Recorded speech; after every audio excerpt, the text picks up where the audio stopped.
Hi scholars! Today we're going to be learning all about biopoems. You must know that the Texas Biopoem is a major grade. However, today we're going to focus on working on the rough draft and completing that.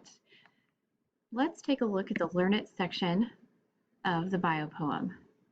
In the Learn It section, I have provided a series of slides that we're going to go over in this video and a biopoem example.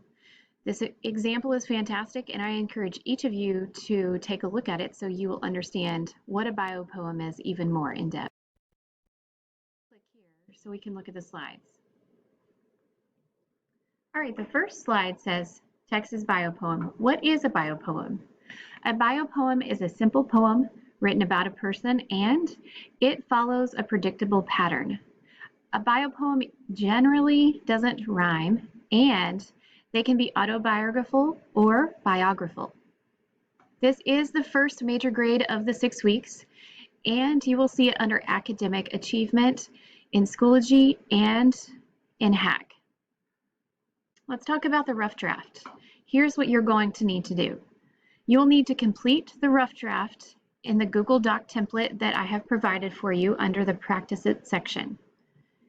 Use your symbols of Texas Activity, the textbook, the online textbook, and Google to help you think of information to write. The rough draft must be submitted in Schoology before you can begin working on your final draft. Let's take a look at an example of a biopoem. This biopoem particularly is about Rosa Parks, and I can tell that because here's her first name and here's her last name. This is the exact format that a biopoem typically appears in. Okay, let's take a look and read over this together. It says, Rosa, determined, brave, strong, loving, wife of Raymond Parks, mother of all children, who loved equality, freedom, and the benefits of a good education, who hated discrimination, loved to stand up for her beliefs, and loved to help others, who feared that racism would continue, feared losing the opportunity to make a difference, and feared that young people might lose opportunities to develop strength and courage, who changed history as she accomplished great strides for equality and encouraged excellence for all, who wanted to see love triumph and see an end to all bias and discrimination in a world which respect is freely given to all. Born in Alabama and living in Detroit, Parks. All right, so this is the perfect example of the way a biopoem generally flows. Let's take a look at slide number 3. This is the rough draft format, kind of, that I've provided for you in a Google Doc. We'll take a look at the actual Google Doc in just a moment. However, this is a great practice format. And slide number 4 is going to show you completed examples of biopoems. I have permission from these students from last year to show you their completed biopoems, and they did a great job. So these are great guides. However, I don't want to see anybody copy these. These are specifically for a guide. Take a look at them, read them through, so that you'll understand exactly where we're going with this rough draft. Okay, let's head back over to school and take a look at exactly what the biopoem rough draft format looks like.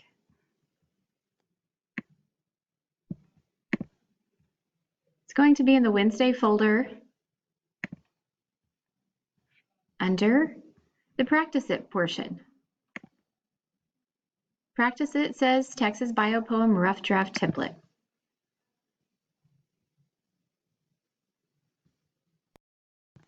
You will simply click on the link that I've provided, and you'll be forced again to make a copy. Click, make a copy, and it should show up just like this. Yours may prompt you to log into Google, and that's okay. You simply log in. After you get logged in, it will force a copy. What I want you to do here is erase copy of and type your name. Okay. Now this copy belongs to me, and your copy will belong to you. Take a look at this format. it says Texas Bio Poem as the poem or as the header and rough draft. The instructions say this is an autobiographical poem about yourself and your life related to Texas. Complete the sentence stems in ways that describe you and your feelings about Texas. Okay, so simply click right here to add your first name. You can center it just like that, okay? And 4 words that describe me. You might put energetic, funny, friendly, caring. Those are all descriptive words, okay? Daughter or son of, I am going to put Bart and Sharon. Haley, those are my parents, so you can put your parents' names down or whomever is raising you. And then who loves 3 things about Texas. Well, I love that Texas feels like home, and I also really love the landscape of Texas, and I love fishing, so I love the lakes in Texas. Okay, so those are 3 things that I may love about Texas. Who feels? You will write 3 things that you feel about Texas. Who needs? Who needs 3 things from Texas? I happen to love the sunset, so I would put who needs to see the sunset in Texas every evening, or who needs to feel the warm breeze. If you like the weather in Texas, not many people do, but I do because it feels like home. Okay, and who fears? Well, we live in Hurricane Alley, and so maybe you would fear a hurricane coming here. It's not super horrible in College Station, as you know, but that may be something that you fear. I fear rattlesnakes. I don't like snakes at all, actually, of any kind, but I may put rattlesnakes. I was raised in West Texas, and there are plenty of them there. I also fear tornadoes because, again, I was raised in West Texas, and that was Tornado Alley, so I saw plenty of tornadoes in person. Who would like to see 3 specific places in Texas that you may have never been before, or you may just want to visit again? And then who lives in, you would put College Station, Texas, USA. And then you simply add your last name to the very bottom of this. All right.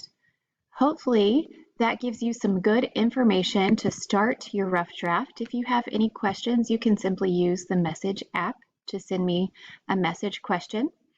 All right, let's take a look at how you might turn this in. You'll head on over to your Prove It section of your folder, and it says Prove It, submit your Texas Bio Poem rough draft here. You can click on that. Mine's going to look quite different than yours. There will be a portion up here. I'm sorry I don't have a student view, but there will be a submission button up here, and you can simply click submit. When you click submit, it will give you an option to upload a Google Doc, and that's how you do that. You can download it as a PDF, but that takes a little bit more time. So I would suggest uploading it as a Google Doc. After you finished all of that, you should see 3 green check marks beside each of these, and that gives you the clue that you are completely finished with this lesson. Tomorrow we will start working on the final draft of the Texas Bio Poem, and you will have 2 days to complete that. You'll have tomorrow and Friday to work on that.